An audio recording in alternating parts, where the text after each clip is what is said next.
The oldest and strongest human emotion is fear, and the oldest and strongest type of fear is trepidation of the unknown. When we were children, our parents told us that monsters didn't exist, but we were sure that something was lurking under the bed or in the closet. Fear sees, even if our eyes are closed. Welcome to the realm of the Arcane. My name is Lon Strickler. Join me as I examine unexplained creatures, strange manifestations, and remarkable realities. Imagine this next hour as a voyage of discovery to strange lands, seeking not for new territory, but for new knowledge of the supernatural. Come on board as we begin this adventure together. Hey folks, good evening and welcome to another episode of Arcane Radio, where we explore the unexplained here on Paranormal King Radio Network. I'm your host, Lon Strickler, coming to you within a cannon shot of historic Gettysburg in the cryptid Mecca of Pennsylvania. I thank you for joining me. So I'm going to go right into the guest, and we'll go from there. Tonight's guest is alien abductee and experiencer David Eckhart. Over a decade ago, David and his family began to endure numerous abductions and close encounters in their home near Pensacola, Florida. The encounters haven't continued, though the activity has recently picked up in intensity. David's ordeal has been thoroughly documented because of his determination to discover why he was chosen. I have assisted David in his journey since 2010. His story was presented on Fact or Fake, The Paranormal Files, which resulted in one of the series' highest-rated episodes, namely because the team could not debunk David's claims. I've invited David back to the show in order for him to continue to describe his ordeal. So, David, thanks again for coming back on. Thanks for having me on, Lon. Good to talk to you again. So, when we were on the last time, we talked a bit about the you moving down to Florida from Toledo, and that you had a first-hand encounter with some type of UFO, and also a alien humanoid of some type. Then we discussed a bit about your encounters at home and how it all started. Right. So one thing I wanted to ask you about, and I had people ask me it before we came on the show, what, I know you went into the underground where you saw all these alien beings and that these reptilians and their families or pods or whatever had set up, habitation and such. What was some of the equipment and other items that you saw at that location? I tell you, I think the most impressive thing I was watching was they had this horseshoe-looking device up there, and away from it they had another device that this thing was like popping out these orbs, and they would put these orbs together right in the center where this horseshoe-looking object was. It was red and white, about 16-foot floor platform, that probably about maybe 16 foot tall, what it was. And they put these orbs together, and a bigger orb, like a hollow spear, but it was like the shell of the spear that they was making. And they would this little box would pop out these orbs, and they would carry it over with these gloves on, and they would put them together. And then they brought this young girl in. She must have been probably about 5 or 6 years old, maybe right around that age. And they put her inside this. They stretched it open and put her inside, and then they kicked on a machine. And then it showed, in front of it, showed a picture. It looked like it was space. I guess it was because it looked like there were stars back there. And then they kicked on the machine, and it started flashing blue lights, and they pushed her. And it just like swooped down, and then it shot her right out through the wall, through a portal, Stargate, whatever you want to call the thing.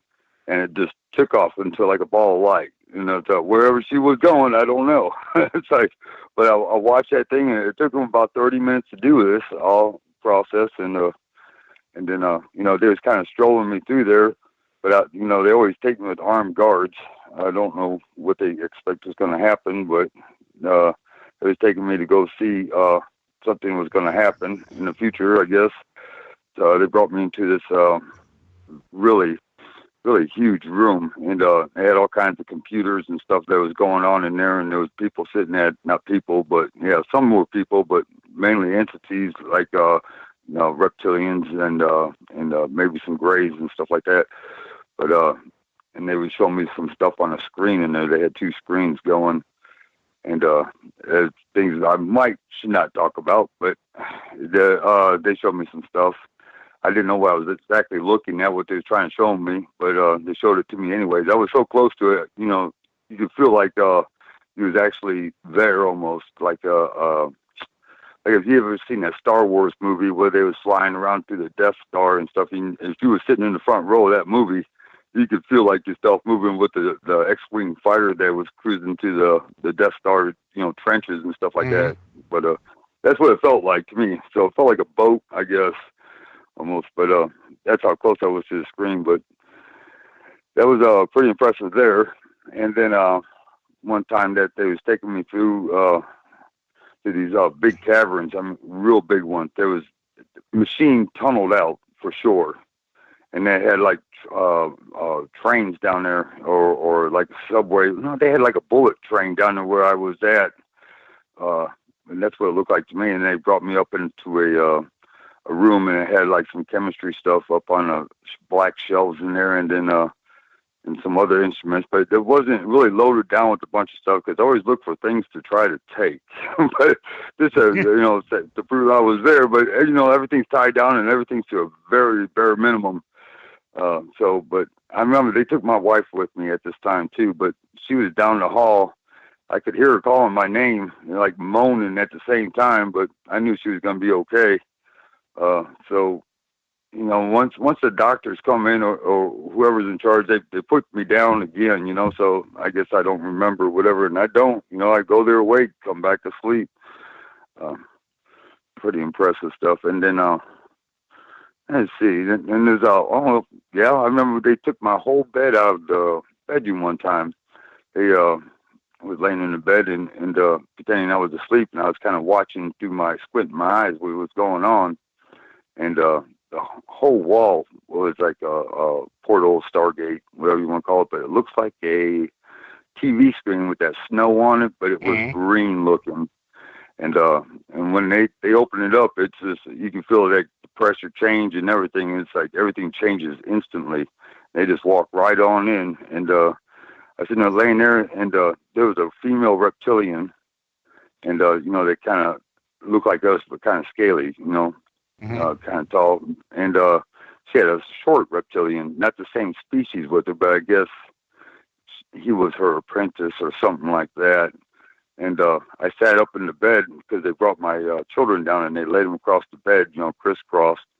And this was a big bed, you know, it's a California king, huge bed with posts and everything on it. And I sat up, and a little shorter apprentice-looking reptilian asked me if it bothered me. And I said, you know, I didn't want to blow it. I said, no, I trust you. And they was looking at me, and I was looking at them, and then I said, why are you guys doing this? And they turned around and started walking out, and the female reptilian put this long finger up in the air. You know, they got 3 fingers. But and she goes, because you're special. And I said, bull crap. I says, I could have a better answer than that. You could tell that to anybody. You know, it's like, how many times did they use that one? You know, it's like, but they took 9 of these big reptilian-looking guys to carry that whole bed out of the house. I mean, they carried the whole bed out of the house with us on it. So it was 9 of them. And we went through, and they put us on the back of this train car looking thing, a flatbed train car. And I remember there was a golf cart down there. There was an old Model A Ford. It was down there. It was barely running. You would not believe some of the antiques I see down there. I mean, just like, you know, just discarded to the side, you know, like they've been doing this for a very long time. And they have, and some of the smaller reptilians, worker species, they wearing hard hats like we were at work. Kind of blows my mind. and they got like a subway down there too. There was transporting people, but they took us on this train car, and it was a long ride, and they separated us once we got to our destination, and then they took the kids a different direction, took my wife in another direction, and then they took me into this room. It was like an airport. It was huge. It was really huge, and there was a lot of them coming in on this like a subway looking car.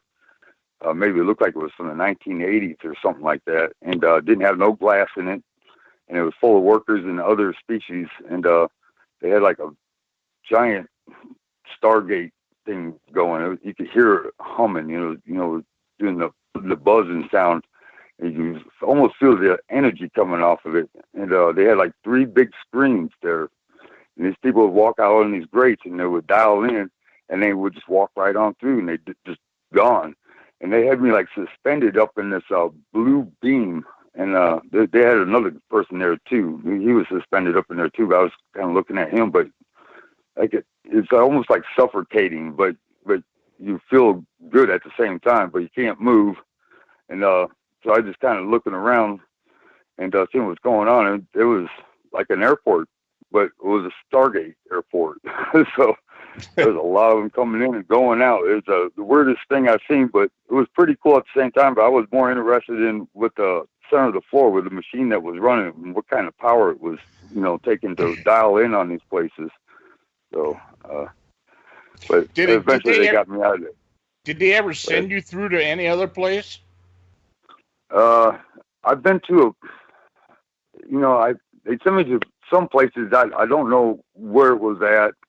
I remember watching, we flew over this, looked like a city or a town. I remember the colors were red, white, and blue, but, like the red and blue was like pinstripings on stuff. And there was like trees there and grass, in small, like little spots, but it wasn't like, it was a bluish green.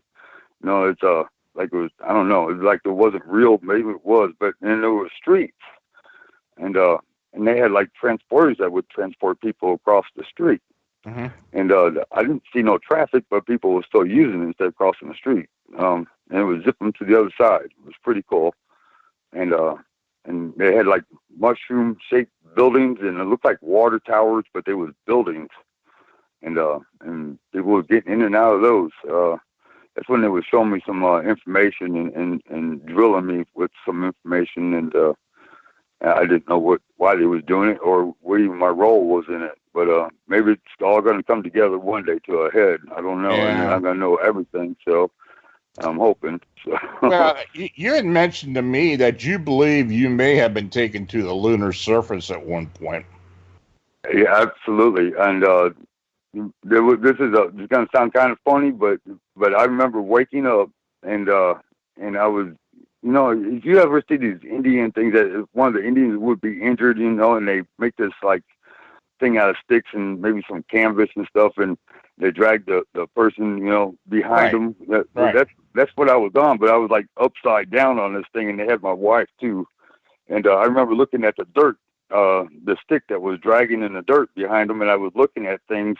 We had to go through security point after security point, and this is when it was taking me to like a Council of Five, and I didn't even know what a Council of Five is, and I still really don't know. That whole Council of Five thing, you and I have talked about that a bit, and that's something that I've been looking into the past year or so because it's been mentioned to me, and from talking to you and some things you had told me, and from what I've seen, it seems that this Council of Five may actually be on the moon, but underground on the moon somewhere. Right, yeah, because when it was dragging me, it looked just like the pictures that you do on the moon. You could see the hills, and the background was black, but there was air there. I could breathe, and they was dragging me behind. I kept trying to get those guys to talk to me. They was talking back and forth while they was walking, and we stopped to like maybe 5 or 6. And they do talk English as well, don't they?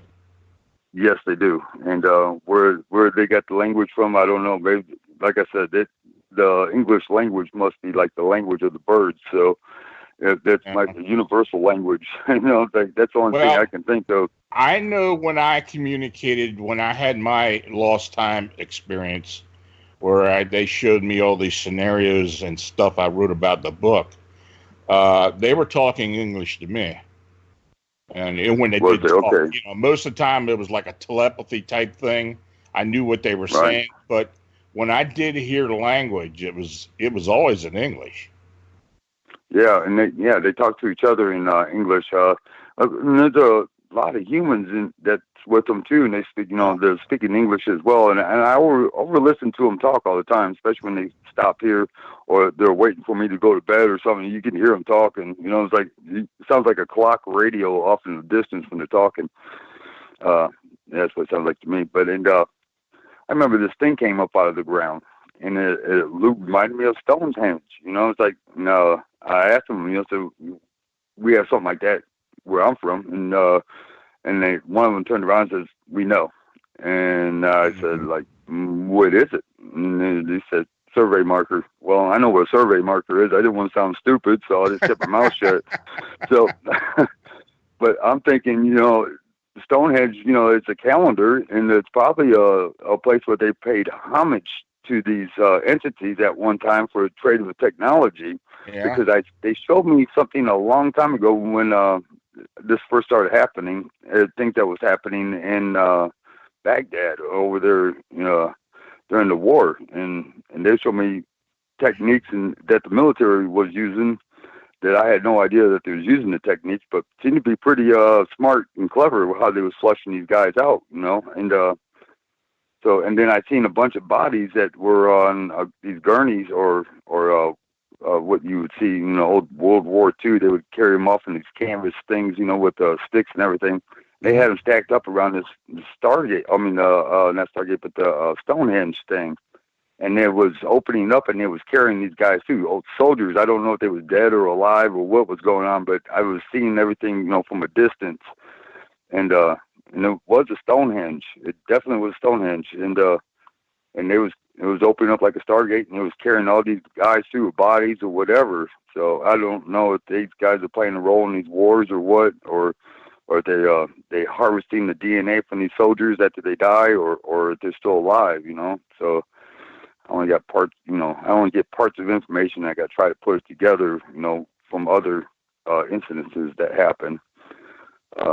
And I don't even know why I was there watching that stuff when it was just drilling me with information. Like, do you know about this? You know about this? It's like kind of stuff that they was showing me information, and I don't have no power. I was like, who am I going to talk to? It's like, right.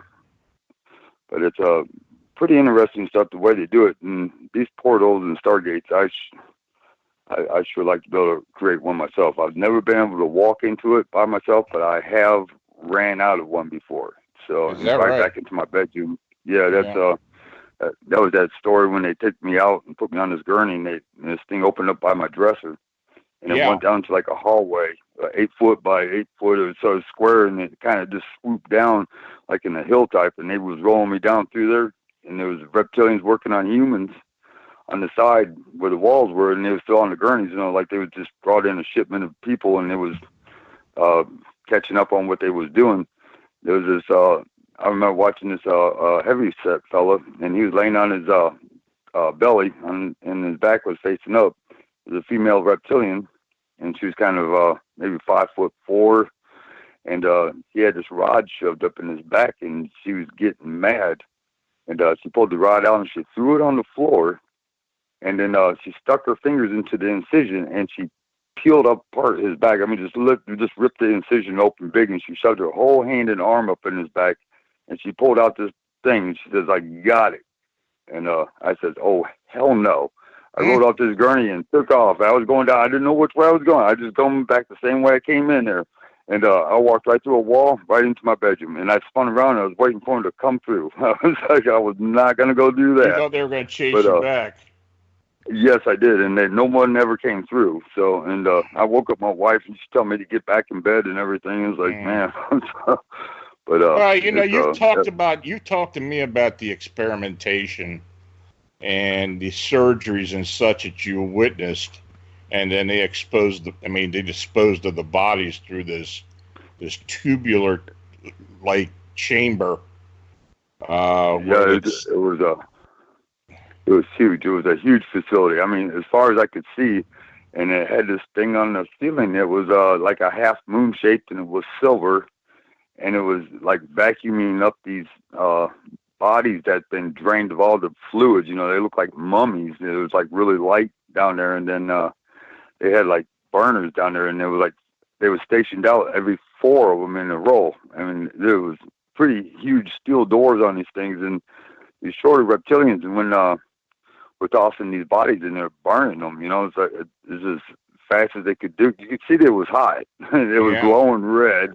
And as far as when I looked off into the distance, you know, there was more than just one of these silver things up on the ceiling. There was, you know, some off in the distance, and it was a huge facility that they was doing this at. And these people was wearing like hand-me-down clothing, you know, like corduroys, pants and flannel shirts, and maybe some scarves and some hats and stuff like that.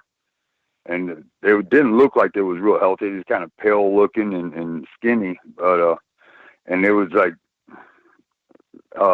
falling from area above my head, which I could only see very little of. And I just glancing out there, but I was more enthused by these things that were coming out of the walls as these bodies were falling down. It was still, you know, full of fluid, and these things were jabbing them on each side of the leg, and it would suck all this fluid out of them, and it would happen really quick, and then they'd become like really light like paper going down from that point, and down to the piles, and that thing was vacuuming them up. It's wow. It was amazing. I didn't know if I was next. Am I going home or what's going on? And there was one facility that they took me to, and it was like a cafeteria, and they pushed me into, it was like a morgue, and there was a bunch of bodies, and they're all covered up, and there was a chef or whatever. He was going in there cutting off limbs and stuff, and putting them on plates and passing them out to these reptilians who was eating in the cafeteria. So they were actually eating human flesh. Yes, they do eat humans, and the delicacy is children. So, my God, you know, I thought you had told me that at one point. I never really pressed you on it, but I've had people ask me, and I know. This is some of the stuff that people ask me. Do they eat human flesh? Do they? Absolutely. Do they kill humans? Well, they do. They experiment on them. They dispose of them, and they actually eat some of them. Yes, and then when they're cloning humans or making children, they run into. I was watching this. That they had a bunch of children behind this steel door, and I was on the other side where I watched them come in one at a time. They would come over and they would stand on this platform, and a light would shine all around them and scan them like up and down. And if there was something wrong with them, it was inhumane. It would zap them, and you could hear them hit the deck, and then dump the body. It was gone.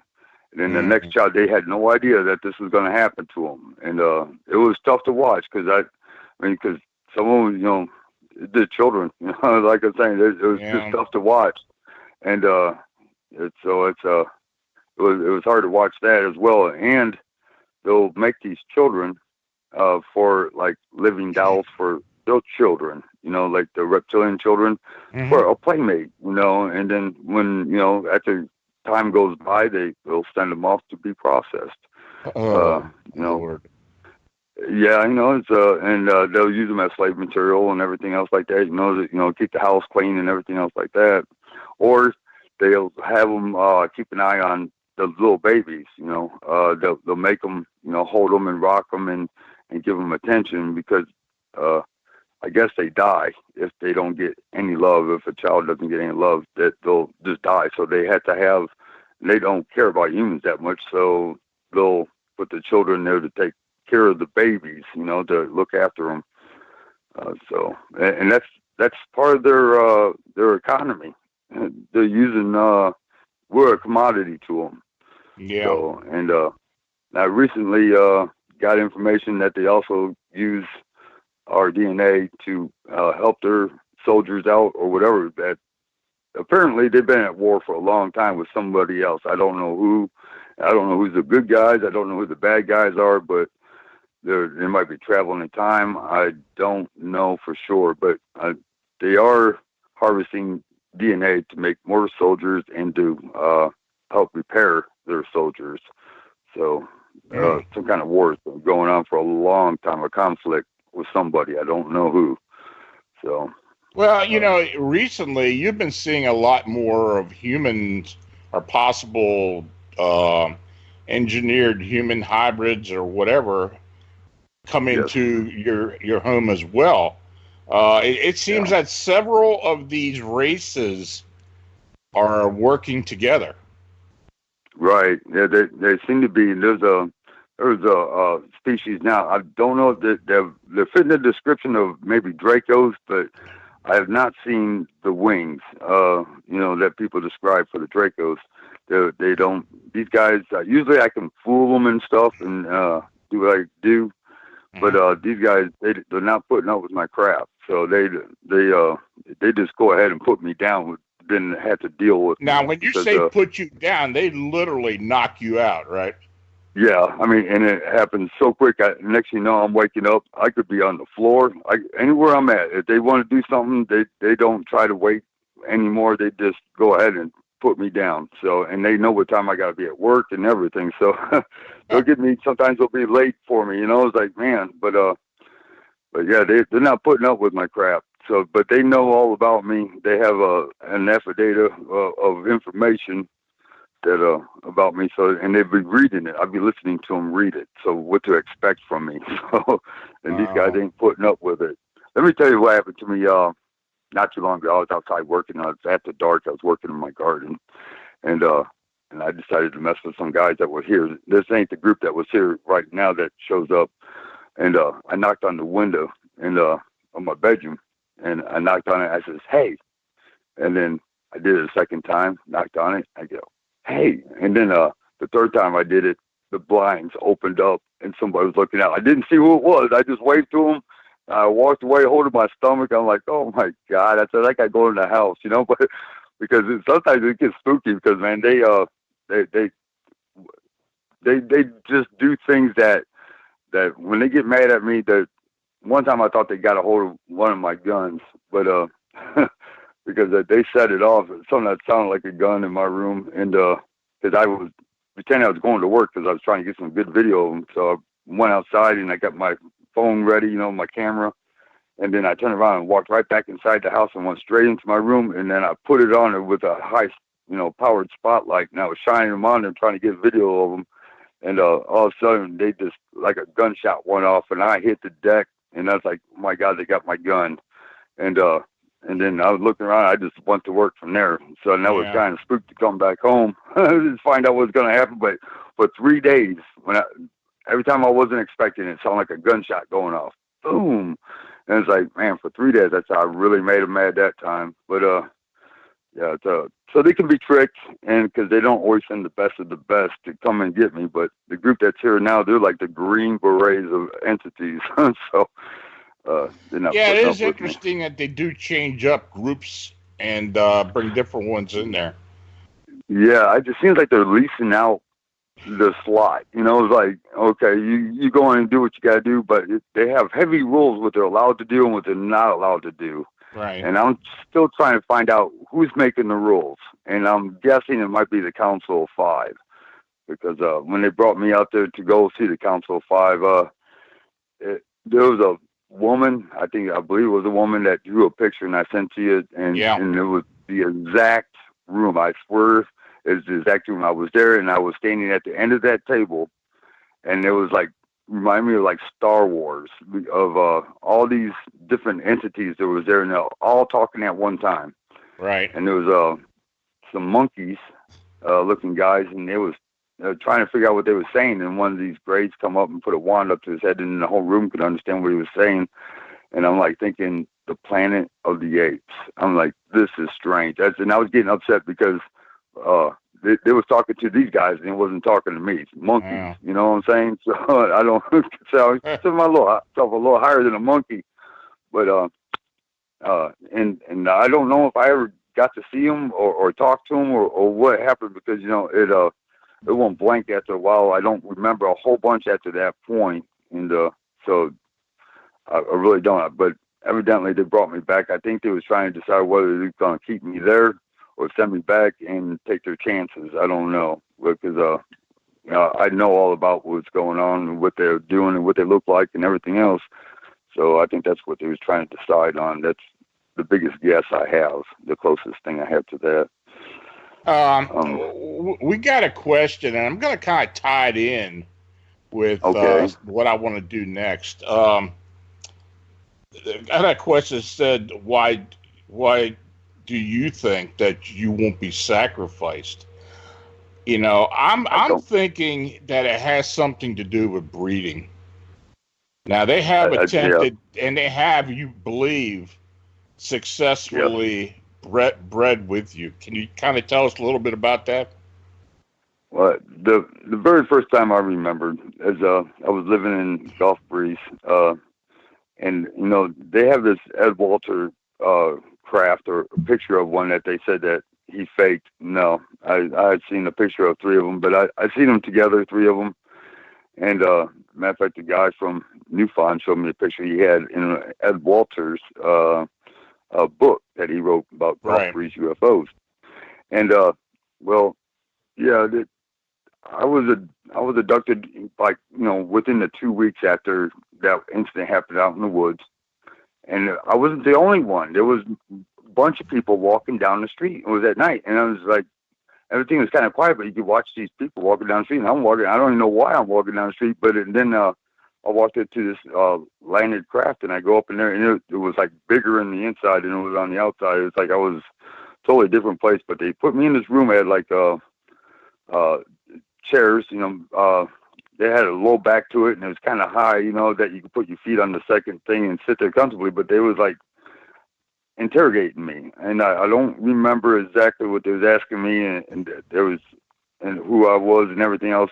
And then after it was all done and over with, and they was wearing green uniforms, like a military type deal. And they brought this young female reptilian in, and she got on my lap, and it was done and over with, and she walked out of the room, and then they let me go. And that was like the first time that happened, but it was with a reptilian female. And then now they'll do it the same thing now, but it's always been a human. I can never see their face. Be a human female that would come in, and you don't feel a thing, don't feel nothing. You just see it happening, and you can feel everything else is going on, but that, and then they get and they leave. So it really quick. So it's hard you to mentioned, talk about. You mentioned to me that and these human females look like they're maybe older teenagers or young women. Yeah, they look anywhere from they could be, from the judging their body, they could be anywhere from I don't know when puberty starts exactly, but could be anywhere from that to the oldest one was probably about maybe 65. Wow. So and I remember that one for sure, because it was kind of weird. So, but yeah, I bet. But she didn't want to do it, but she said okay. But so it's like, but it's always interesting to watch. And that's bizarre. And, I mean, it is, yeah. You recently, and you told me this recently, that you had you were resisting them for some reason, and that they actually brought a female child out and showed you, and you thought instinctively that this was your daughter. Right. Yeah, she had this like rainbow Care Bear looking shirt on and pants, and they're like, they brought her in and showed me, but they wouldn't let me get closer. They had her like behind a glass shield, and they was proud, and they was like showing me, and but they wouldn't let me talk to her. They wouldn't let me say anything. And I'm like, what? I was like, who is she? It's like, I'm like, and I didn't. But I think that's what they was trying to tell me or show me without saying it, and then it only lasted for a few minutes, and then they walked her on out. So I'm guessing that's pretty much what was going on. So yeah, and yeah. Well, I know when you and I discussed it, you seemed to be a little upset about it, and yeah, there's reasons for that too. So yeah, and the fact is, I mean, it seems to me that they did that, and you may question what I'm going to say, but it seems that they did that to kind of punish you in a way for trying to resist them. Or to calm me down, but they've done something way worse than that to me, to get me to cooperate, to try to get the emotions flowing, but I wouldn't give them the satisfaction. But that was a while back ago. That was before this second incident of wave of incidences happening. They did something that was just blew my freaking mind. I couldn't believe it was going on. But anyways, I don't want to discuss that right now. But yeah, I understand. Right. Hey, yeah. Well, recently they've been using a series of transports when they come into your room, into your home, as opposed to coming through the walls like they had previously. They use it like a portable Stargate or transport, doesn't it?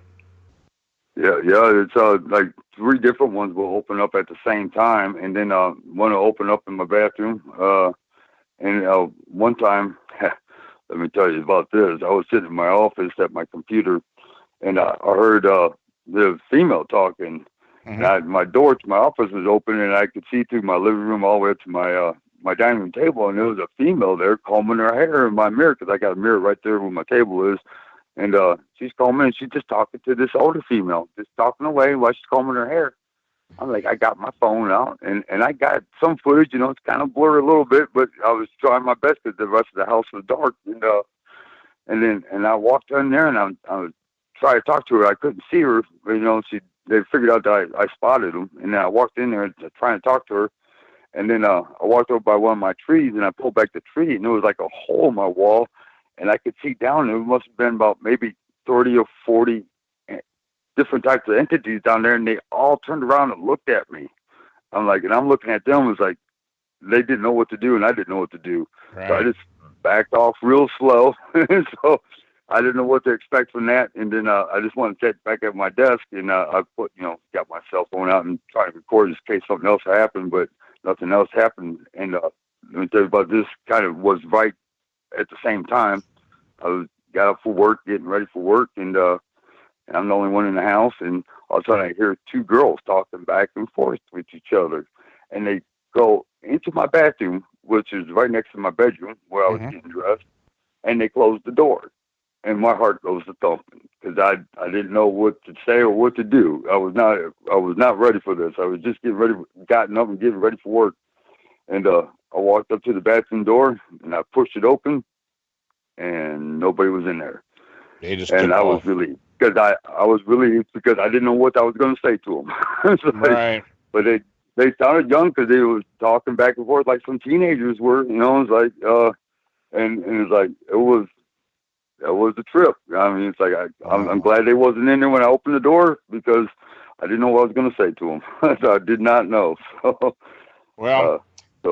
one thing I did want to talk. There's 2 things I want to talk about, and I know the one is a bit sensitive, but anyway, the first one is you've recently had your daughter-in-law and some other people who are friends of yours come into your home and witness this stuff, haven't you? Yeah. Matter of fact, that's when you got a hold of me to ask me about a case that you was on, ask me some information what I thought about it, and I mentioned to you that my daughter-in-law was staying here with her with my granddaughter, and she got some really good video. Really, I was at work, and she got some. She didn't really believe me what was going on, because I don't I know what it sounds like when I tell people things. I know you're not advertising. I understand that. Yeah. Right. I try to keep my mouth shut, but she got some really good video, and I kept telling her. I says, she showed it to me. I said, this is it. This is really good. And I was excited for her, and I told her, I said, we need to do something with this. Get it off your phone. We need to go do something with it because it's going to disappear. And then she started acting like it seemed like that I was going to take it from her or something, or that I was just bull crapping that something was going to happen because I lost so much good stuff. I mean, so much, and they just take it. And and all of a sudden, I think it was within 1 or 2 days, it was gone. It was, and I said, I told you. I said, I was not trying to take it from you. I was not going to take credit for it. I was going to give it all to you. It says they're going to take it, and they took it. So it was gone. I have had other experiencers that have had the same thing, and they will wipe a cell phone off in a heartbeat. Yeah, so you got to keep it moving and make as many copies as you can. Yeah, so, and that's what you've been doing. You've been sending it to me as it comes, and I'm surprised they haven't got me yet, but we'll see. Right, I know. They're going to find out where it's going sooner or later. So I have lost.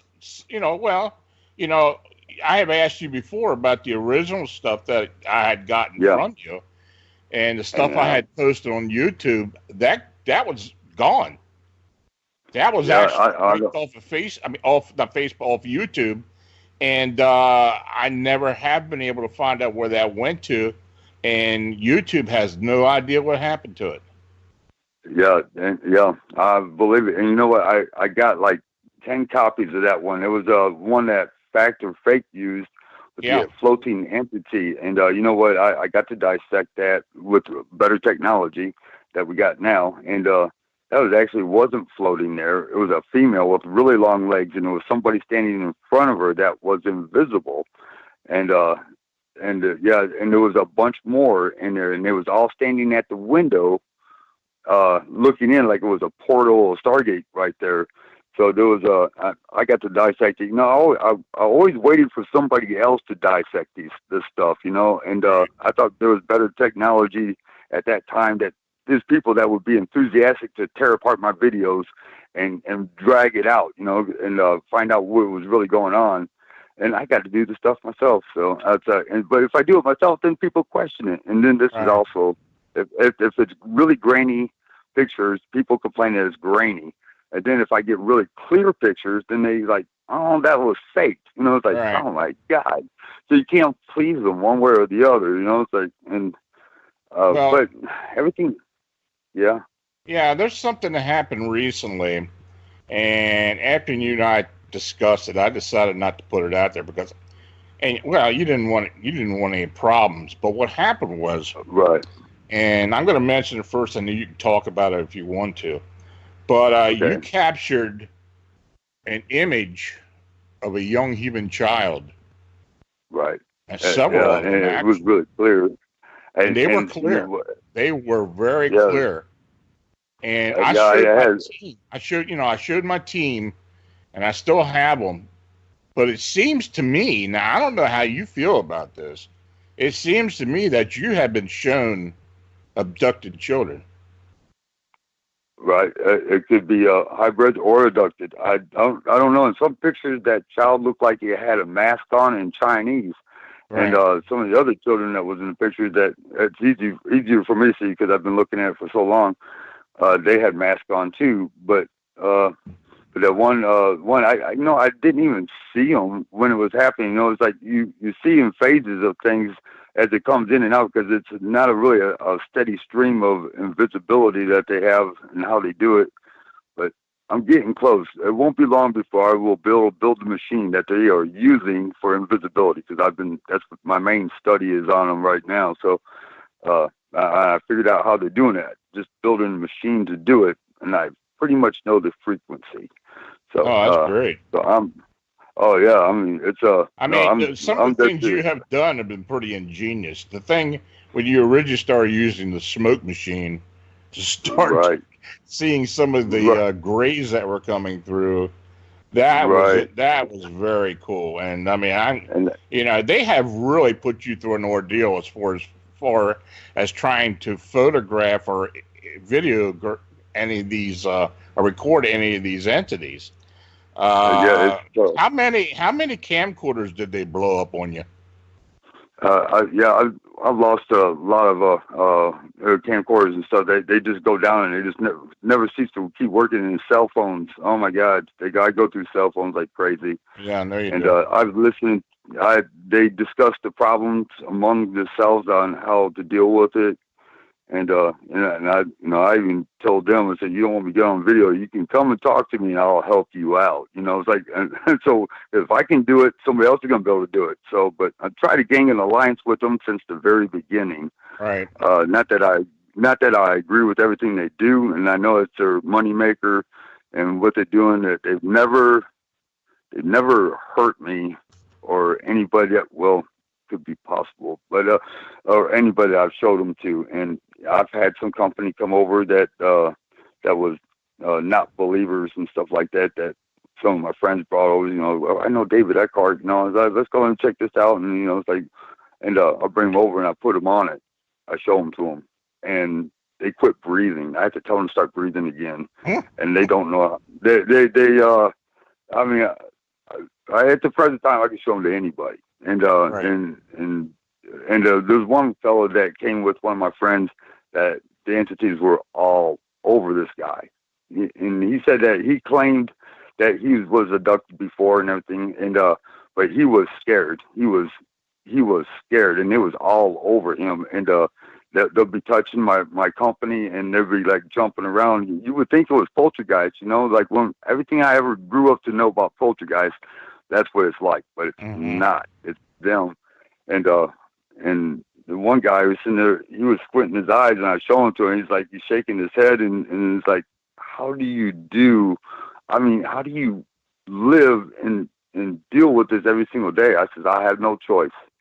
I just got to do it. I understand why people commit suicide on this stuff. I understand that they lose their minds and everything because it's not stopping. Who do you talk to? Who do you tell? And it's so deep in it. But the thing is I can show people.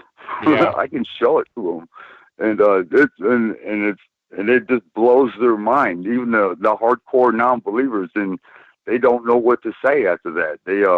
And so they become friends and they become hardcore believers after that, but they don't know all the information I know. So because it could take years to catch somebody up, everything that I know and how to deal with it, and even how to see them. I learned how to see them, and that's taken from the beginning to now to be able to spot them without any devices or anything like that. So I know what to look for. They know about how we see them. Well, you think that you may have developed a type of sixth sense after being exposed to all this?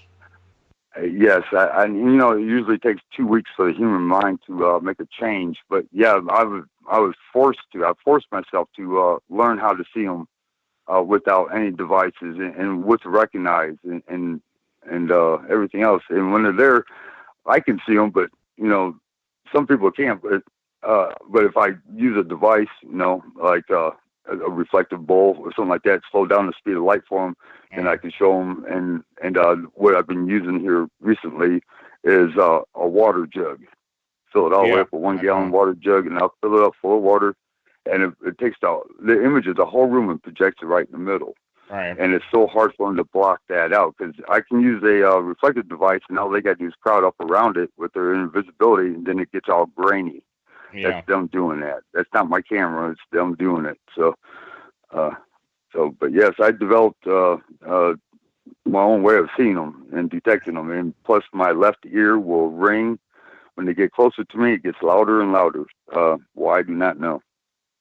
But I believe it's probably like an intuitive thing now. It's something that you developed. It could be, or I can sense spiritual energy as it is near me. Mine is basically done telepathic wise because I start to see different colors in my mind's eye, and I can usually tell. But I know. I mean, it does seem to me. I've known you, and I've known each other for over a decade now. So I know you have developed over the years as far as being able to detect these things. Here's one thing I did want to ask you, and I don't know if we covered it the last time, but I had mentioned it a couple of times, and people asked me about it. You and your wife, and I guess your kids as well, you'd be sitting in the kitchen or someplace in the house, and all of a sudden a group of Greys would come through like they were on a tour.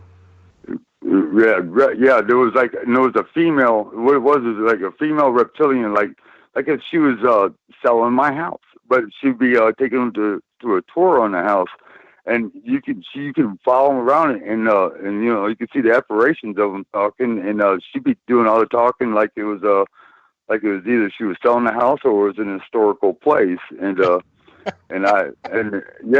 like, and you could hear them walking through with their shoes on and everything else, and it was, I could never, that's when it was first starting to happen, it's like, and we was trying to explain it, and to myself, like, what the heck is going on? My wife's like, this is dimensional. This has got to be dimensional. I'm like, yeah. And she was been so right about so many things that I had such a hard time trying to put my head to, because I was trying to run a business, take care of a family, and I was taking care of everybody else, and I didn't have time to deal with this stuff, and then I got, sucked in on it, hook, line, and sinker, because I had to figure out what was going on. And I've gotten a lot of answers, and there's some things I still don't know. So, what was going on. So, but I got a lot of information that I could hear them over talk about what my kids were doing and what my wife was doing, and everything what my friends were doing and what they were talking about, all through listening to them talk. So it's like my daughter gets so upset. She goes, "Those damn aliens," it's like, because you can tell on your kids, it's like, okay, you were supposed to do this today. You told me you did this, and it's like, she'd be so upset. But she's lots of fun, anyways. And well, I remember when I first started working with you, and like I said before, I'll be honest, I had a real hard time believing what was going on. I understand. And that, and I sense that from you. Yeah, but I did. I was sometimes. Yeah. Yeah, it was. It was bizarre.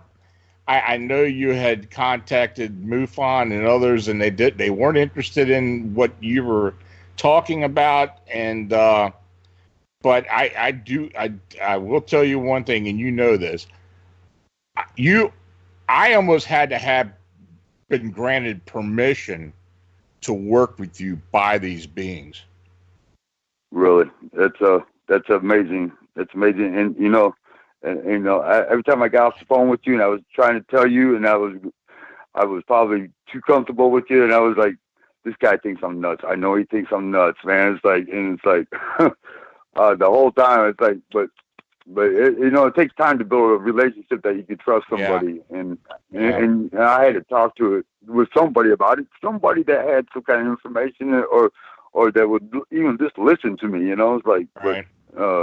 Because it's so hard. I can't just tell my customers or my employees or anything like that what was going on. It was like, I had employees come over to my house picking up their checks, and this is a Filipino guy that was working with me. He would not come in the house.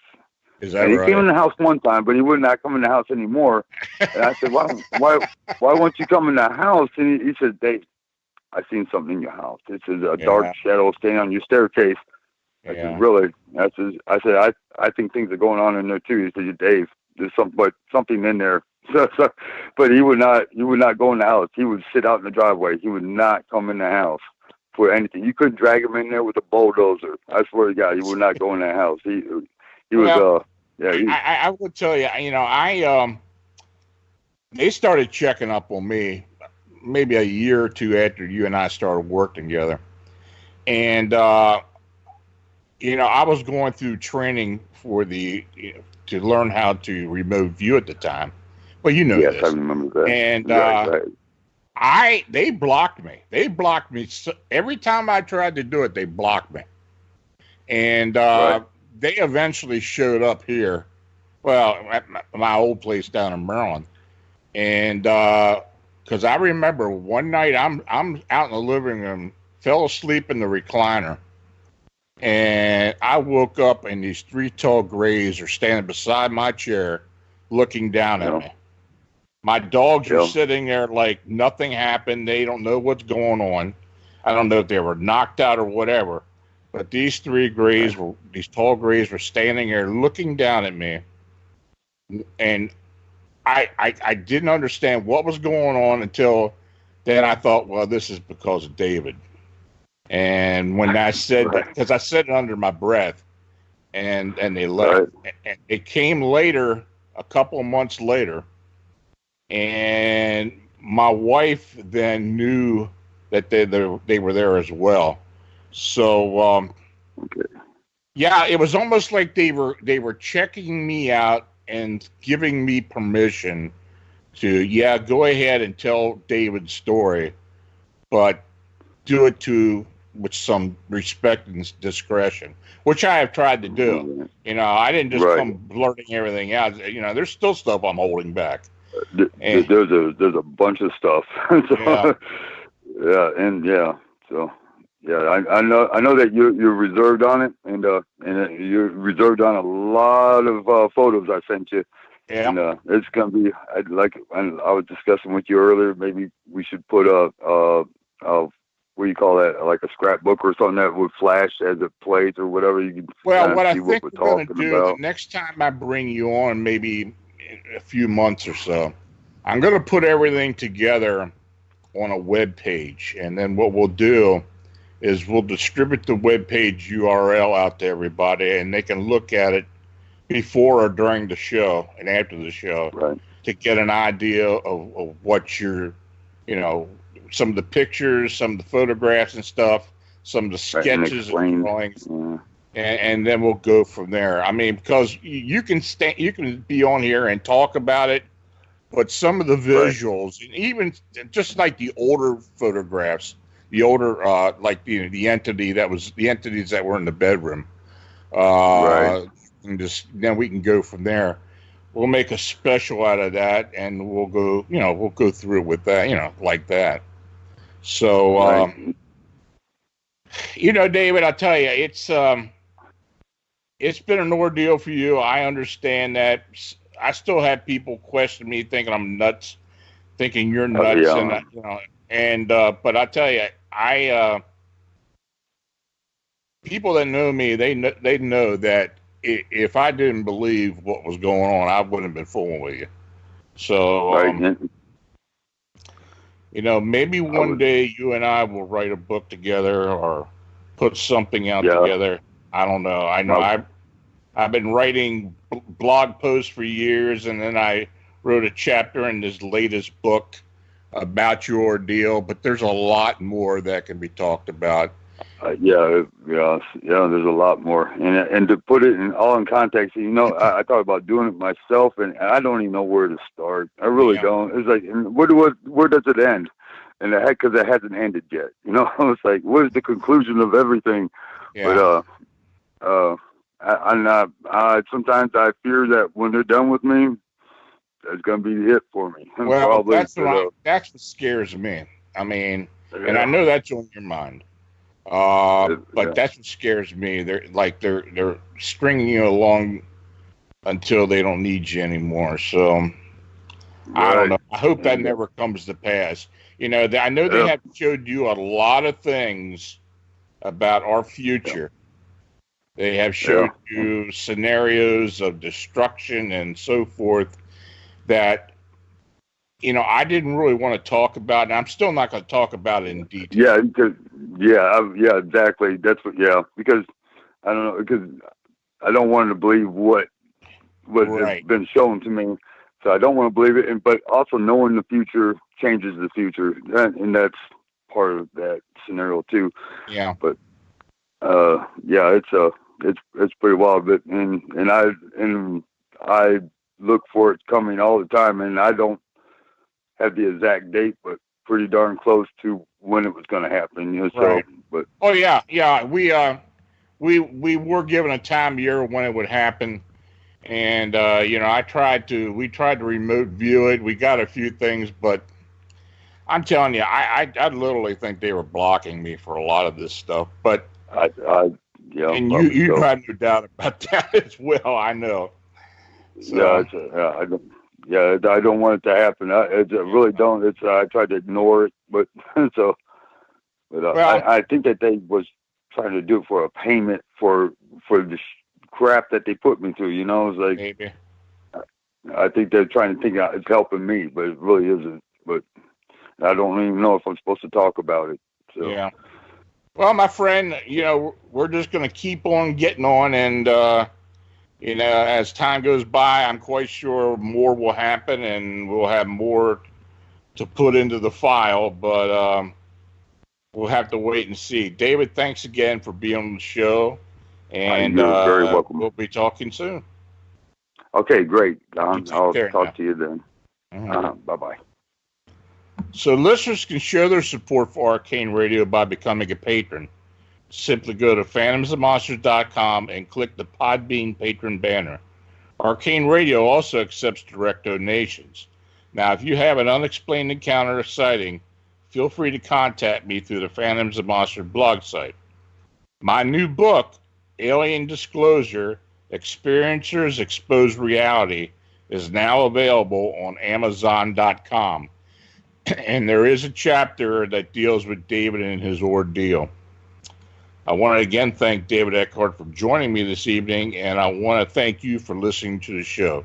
Good night, and have a safe and enjoyable weekend.